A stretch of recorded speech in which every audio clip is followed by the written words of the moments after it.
Boo! Got him. Get wrecked, dummy. First off, no, I am not legendary actor Sam Elliott. But thank you. The mustache is actually for Movember. I do it every year in memory of my dad to raise money for positive men's health. This year I'm rocking the top lip people pleaser to help work towards suicide prevention. So if you can spare even a couple of dollars, I would really appreciate it if you went to the description below and checked out the link there. And hey, if you can't afford it, that is completely fine. No worries at all. I know it's a hard time of year for a lot of people. I know the pandemic's really knocked a lot of us on our ass, so there's no need to donate if you can't afford it. All I would ask is simply that you go down and you have a look at the link. It's all about awareness, and at the very least I would love it if you could see all of the great work that this foundation is really doing. Dark alleys. The Mariana Trench. Facebook comment sections. What do all of these things have in common? Horror. They're scary. It's the theme is horror. If you've been around for a while, first of all, thanks. But second of all, you may already know this. If you're new though, also thanks. But I have written quite a bit of horror recently, especially in the last year. In the last year alone, I have written a psychological horror novel called Welcome Descent, and have short stories in both Local Haunts and We're Not Home. Both really great anthologies with 100% of profits going to charity. Today though, I would like to talk a little bit about how I approached writing the horror short stories for these books. I'm no Stephen King or anything, I'm no professor, but hey, maybe it'll help. And the story that I'll be using as an example today for how I write a horror short story from scratch is my new horror short story in a new anthology called Served Cold, launching on December 11th. That's right, baby. Another one. Served Cold is the next anthology in line after Local Haunts, and it is an absolute beast. With 22 short stories from a huge list of authors, including yours truly. My story in Served Cold is called Red Albums, and the reason I'm using it as an example today is because it's a bit different to the stories I've written for the other anthologies. My other two short stories were pretty brief and mostly fun. I'd probably classify them as like campfire horror. My story in Served Cold, however, is much longer and much more, or intended to be much more emotional and dark. I am super proud of it, and if I can be so bold, I think it's literally some of the best writing I've done. But you know, that's not for me to say. It's for other people to say about me.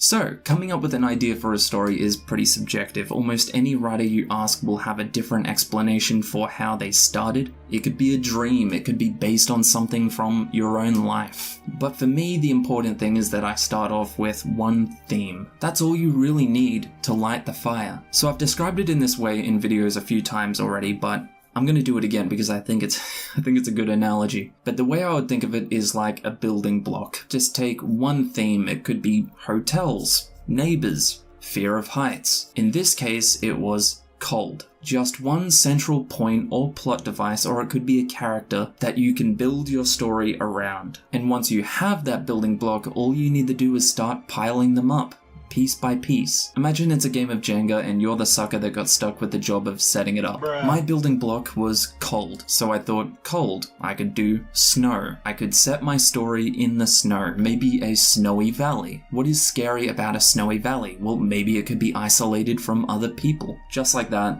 boom, I have my setting. It doesn't have to be a setting that you end up with first. It could be a character or a bad guy / monster. It doesn't matter where you end up first. All that matters is that it came from that one building block. Most times for me though, I will start with a setting. That's just kind of where my train of thought goes. And if I'm starting with a setting, I always try to make sure I have something I can add to that makes it scary or dangerous. So again, a snowy valley that is far away from anyone that could help if something goes wrong. When it comes to settings in horror, most of the time it is going to be isolation that makes it scary. But maybe it could be that the setting is haunted. Maybe it could be that the setting is in a very high up place with danger of falling to your death. There are so many different ways you could go. Literally just right now, and I'm not even taking the piss, I was thinking to myself, in saying to myself high up with risk of falling to your death, I thought, what about a snowy cliffside? And the story is about someone who is stuck there with danger of sliding and falling to their death. And the story is about them trying to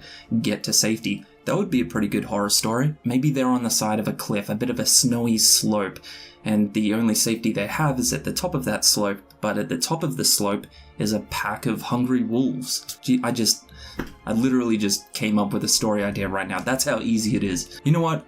You guys can have that one. Obviously, a lot of this will come down to your creative ability as a writer, but once I figure out a character that we can experience the story with, I'll try to do something that is very tricky, but very important. So usually I try to make sure that the horror in the story scares the character for a very personal reason, rather than just, this thing is scary. And the way I think to do this is to give your character a bit of a backstory. In horror, that will usually take the shape of a past trauma. I know what you're thinking already, that sounds like a lot for a short story, but trust me, you can give a character a backstory even in the really short stories. For example, for my story in Local Haunts, it was called Alone Among the Gum Trees, which was a bit of a...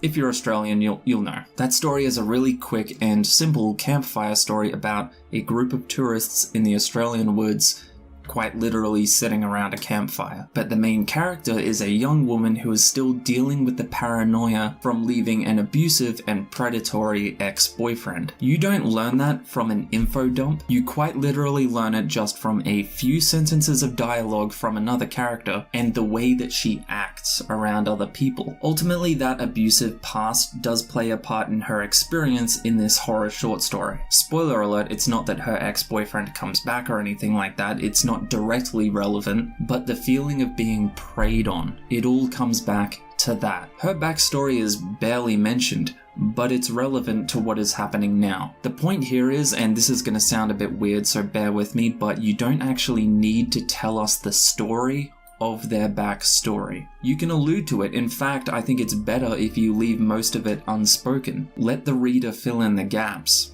And they will. So in my story Red Albums for Served Cold, our character is a young man who must go back to his childhood home in a snowy valley. He's going there to care for his sick father, but he hoped to never see this home again. It is a constant reminder to his time as a drug addict, and the guilt from him being an addict because of the strain that it put on his father at the time. I obviously won't spoil anything, but his past plays a part in the horror of the story. His past as an addict is relevant to his decision making in caring for his sick father, and it all starts coming together when he starts seeing the sickness for what it truly is. I hope all of that made sense. Obviously I have to be kind of cryptic when I'm referring to my own stuff to avoid spoilers, but the main takeaway here should be that you can say a lot about a character's past without saying too much at all. And personally, I think the less you say, the better. Hint to their past. Tell us about their past in the way they act around other people. It makes the characters more relatable, and it makes the reader care more about their well-being. And if the reader cares more about their well-being, if the character is scared,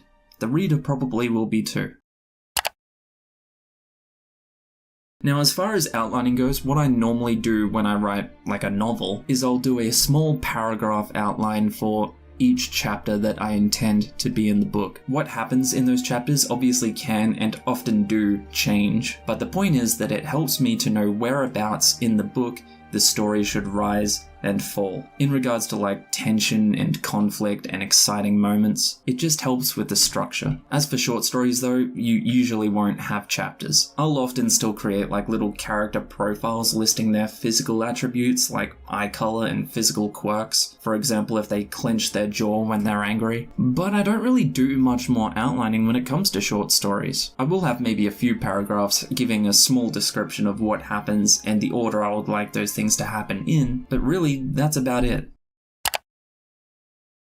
One of my favorite things about horror is that the ending really can go any way. There's no shame in killing off the protagonist in a horror story, especially a horror short story, or in giving them a happily ever after. I've done both, but what it usually comes down to is this: the feeling that I want the reader to be left with. In almost all cases, the last page of the story is what the reader is going to be thinking about for a fair while after they finish. Do you want the reader to be happy and have some catharsis in this character rising above their fear and winning, or do you want to leave the reader scared or maybe even sad, with an ending where the protagonist losers. Both is fine. In fact, I think happy endings are super underrated in horror, but that's a big discussion for another day. The thing you need to keep in mind though is that the ending of the story should have the character in some kind of different place than where they started, or in a different state of mind to where they started. The one thing you don't want is an ending where nothing truly important happened or changed.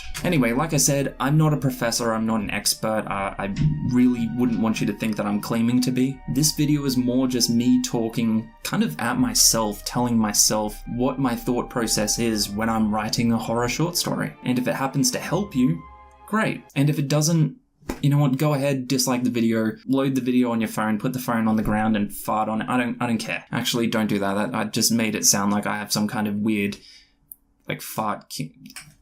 That should do it, but here's what I want you to do. I want you to go down to the comments and let me know what your thought process is when you're writing horror. Namely, what's important to you? As always, thanks for watching, especially for watching through the whole video.